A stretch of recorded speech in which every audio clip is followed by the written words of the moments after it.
महोदय, अगर हम आंकड़ों की बात करें तो 2022-23 में 6.15 लाख करोड़ का बजट था, जो बढ़ते बढ़ते 2026-27 में 9.12 लाख का हुआ। सरकार जहां इसको अपनी उपलब्धि बता रही है, परंतु वास्तविकता ये है कि पिछले वर्षों के बजट की प्रस्तावित धनराशि भी सरकार खर्च करने में असमर्थ रही है। अभी तक इस वर्ष में अधिकांश मदों में केवल 50% बजट का व्यय हुआ।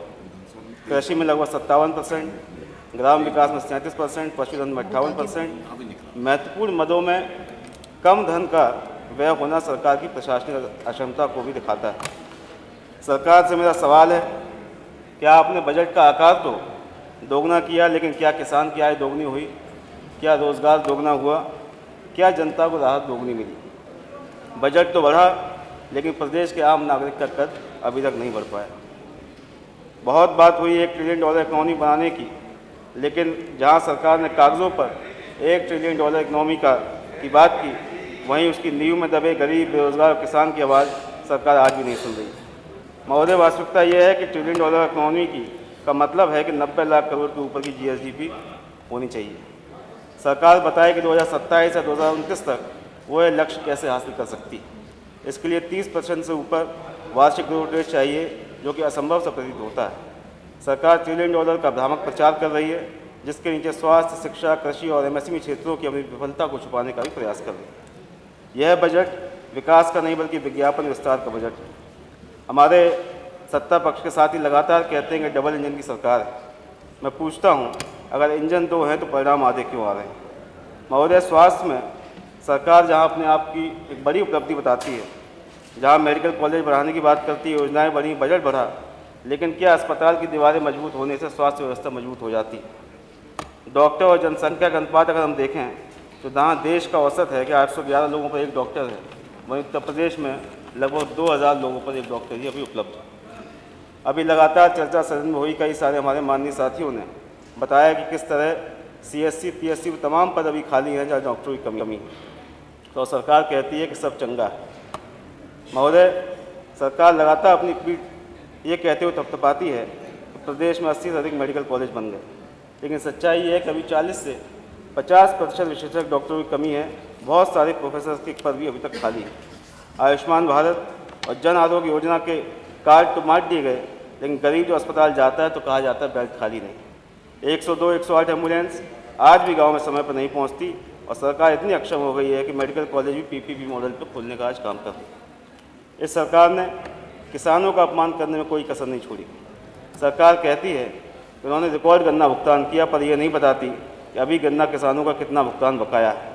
पिछले 9 सालों में गन्ना मूल्य की जो बढ़ोतरी हुई वो भी ना के बराबर है।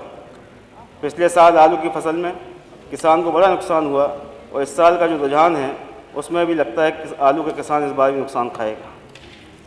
कृषि उत्पादन में सरकार दावा करती है कि यूपी नंबर 1। यूपी तो हमेशा उत्पादन में अग्रणी रहा, लेकिन इसमें सरकार का क्या योगदान? बिजली आपने महंगी की, खाद बीज के दाम आपने बढ़ाए, किसान को समय से खाद नसीब नहीं हुई, एक भी नई मंडी का निर्माण सरकार ने नहीं कराया, और जो मंडियां बनी हुई थी समाजवादी पार्टी की सरकार में, उसको भी अभी तक चालू इस सरकार ने नहीं किया। सरकार का कहना है कि GSDP बढ़कर 2024-25 में 30.25 लाख करोड़ की हो गई, लेकिन 2025-26 में इसके 36 लाख करोड़ पहुँचने की संभावना बताई जा रही है। ये केवल अनुमान है, अभी तक वास्तविक आंकड़े सरकार ने जारी नहीं किए। उल्लेखनीय यह है कि सरकार इस बात को छुपा रही है कि प्रदेश की पर कैपिटा GDP जो है वो देश में सभी प्रदेशों के मुकाबले नीचे से दूसरे स्थान पर है। इससे स्पष्ट होता है कि गरीबी दूर करने में सरकार ने कोई भी सार्थक प्रयास नहीं किया। सरकार के द्वारा लगातार इन्वेस्टर्स मीट की बात की गई और कहा गया कि 50 लाख करोड़ का इन्वेस्टमेंट जो है सरकार लेके आने वाली है, लेकिन जहाँ एक तरफ सरकार ने दावे किए, MOU साइन कराए, लेकिन हकीकत ये है कि अभी 10% भी सरकार उस लक्ष्य को हासिल करने में कामयाब नहीं हो पाई। MSME की हालत प्रदेश में बहुत कमज़ोर है, और सरकार के द्वारा इसके लिए कोई विशेष प्रयास नहीं। माननीय विधायक जी, समय हो गया। नहीं, समय हो गया है। सभी लोगों की बातें आ जाएं, अपनी अपनी विधानसभा की सब लोग बात। सब प्रदेश में माननीय विधायक बड़ी समस्या बेरोजगारी की है। समाप्त करिए। युवा डिग्री हाथ में लेकर माननीय विधायक 1 मिनट में योगेश शुक्ला जी, 1 मिनट हमारे आगे में तो कम कर देना, 1 मिनट दे दो। युवा डिग्री हाथ में लेके घूम रहा है, लेकिन नौकरी नहीं मिल पा रही। कभी पेपर लीक हो रहा है, कहीं भर्ती की प्रक्रिया में लंबा समय चल रहा है और यूथ अनएम्प्लॉयमेंट रेट में सरकार जो है पूरी तरीके से विफल रही। मौजूदा शिक्षा में बहुत बात की गई, लेकिन आज भी शिक्षा का जो बजट है वो पूरी तरह से खर्च नहीं हो पाया।